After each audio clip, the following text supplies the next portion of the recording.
सोचो अगर तुम एक टॉर्च ऑन करके उसकी लाइट को सीधा स्पेस में भेजो तो वो 1 सेकंड में कितनी दूर जाएगी, और अगर वही लाइट बिना रुके पूरा 1 साल ट्रैवल करे तो वो कहाँ तक पहुँच जाएगी। यही सवाल हमें ले आता है एक फैसिनेटिंग कॉन्सेप्ट तक, लाइट ईयर। चलो इसे आसान भाषा में समझते हैं। फटाफट से जाओ और ऐसे ही स्पेस को एक्सप्लोर करने के लिए चैनल को पहले सब्सक्राइब कर दो।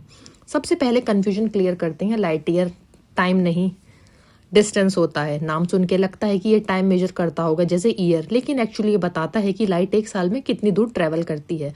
और क्योंकि लाइट यूनिवर्स की सबसे फास्ट चीज है, इसका डिस्टेंस भी माइंड ब्लोइंग होता है। लाइट की स्पीड होती है 300,000 किलोमीटर्स पर सेकेंड अप्रोक्स, मतलब सिर्फ 1 सेकेंड में लाइट अर्थ के अराउंड लगभग 7.5 बार घूम सकती है।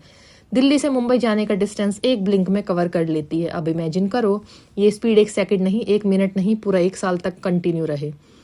चलो इसे सिंपल ब्रेकडाउन में समझते हैं। 1 सेकेंड में 300,000 किलोमीटर, तो 1 मिनट 60 सेकेंड्स, और 1 आवर में 60 मिनट्स, और 1 डे में 24 आवर्स, और 1 ईयर में 365 डेज। अब अगर सब सिंपली मल्टीप्लाई करो तो रिजल्ट आता है 1 light year equals to approximately 9.46 trillion kilometres. ये नंबर इतना बड़ा है कि लिखने में भी हैवी लगता है। सोचो 9 ट्रिलियन किलोमीटर्स। मून तक लाइट को पहुंचने में लगता है सिर्फ 1.3 सेकेंड्स। मतलब जब तुम मून को देखते हो तो एक्चुअली उसे 1.3 सेकेंड्स पुराना देख रहे होते हो। सन से लाइट को अर्थ तक आने में लगते हैं 8 मिनट्स। मतलब अगर सन सडनली डिसअपियर हो जाए तो हाइपोथेटिकली तो हमें 8 मिनट तक पता ही नहीं चलेगा। सन के बाद जो सबसे क्लोजेस्ट स्टार है उसकी डिस्टेंस है 4.24 लाइट ईयर्स, मतलब उसकी लाइट को हम तक पहुंचने में 4 साल से ज्यादा लगते हैं। सो जब तुम उस स्टार को देखते हो तो तुम एक्चुअली उसका 4 साल पुराना वर्जन देख रहे हो। Simple reason, space extremely huge है। अगर तुम सब डिस्टेंस किलोमीटर्स में मेजर करें तो नंबर्स इतने बड़े हो जाएंगे कि समझना ऑलमोस्ट इम्पॉसिबल हो जाएगा। एग्जाम्पल के लिए एक गैलेक्सी का size billions of trillions kilometres, इसलिए साइंटिस्ट एक स्मार्ट शॉर्टकट यूज करते हैं, लाइट ईयर। ये नंबर्स को मैनेजेबल और मीनिंगफुल बनाता है। जब तुम रात को स्काई में स्टार्स देखते हो तो एक्चुअली पास्ट देख रहे होते हो, क्योंकि उन स्टार्स की लाइट को तुम तक पहुंचने में सालों, कभी कभी हजारों या मिलियन साल लगते हैं। अगर कोई स्टार 1000 लाइट ईयर्स दूर है तो उसे 1000 साल पुराना देख रहे हो। मतलब तुम लिटरली टाइम ट्रेवल कर रहे हो बिना किसी मशीन के।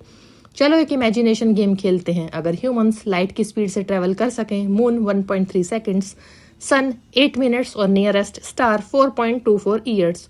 सुनने में कूल लगता है, लेकिन रियलिटी में अभी तक कोई भी ऑब्जेक्ट लाइट की स्पीड तक नहीं पहुंच पाया, और फिजिक्स के अकॉर्डिंग ये प्रैक्टिकली इम्पॉसिबल माना जाता है। अब एक सिंपल एनालॉजी लेते हैं।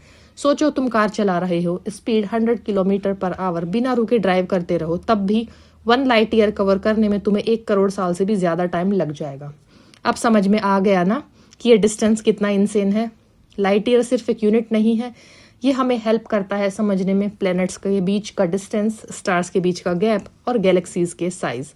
जैसे मिल्की वे गैलेक्सी का साइज 100,000 लाइट ईयर्स है, मतलब एक साइड से दूसरी साइड तक लाइट को भी 1 लाख साल लग जाते हैं। लाइट ईयर हमें एक पावरफुल रियलाइजेशन देता है, यूनिवर्स अनइमेजिनेबली ह्यूज है, हम उसमें बहुत छोटे हैं, और जो हम देखते हैं वो प्रेजेंट नहीं पास्ट होता है। नेक्स्ट टाइम जब तुम रात को स्काई में स्टार्स देखो, याद रखना तुम सिर्फ स्टार्स नहीं देख रहे, तुम हिस्ट्री देख रहे हो, तुम यूनिवर्स का पुराना वर्जन देख रहे हो, और शायद कहीं ना कहीं कोई तुम्हें भी देख रहा हो लाइट के through, years in the past. तो फटाफट से जाओ ऐसे ही यूनिवर्स को एक्सप्लोर करने के लिए चैनल को सब्सक्राइब कर दो।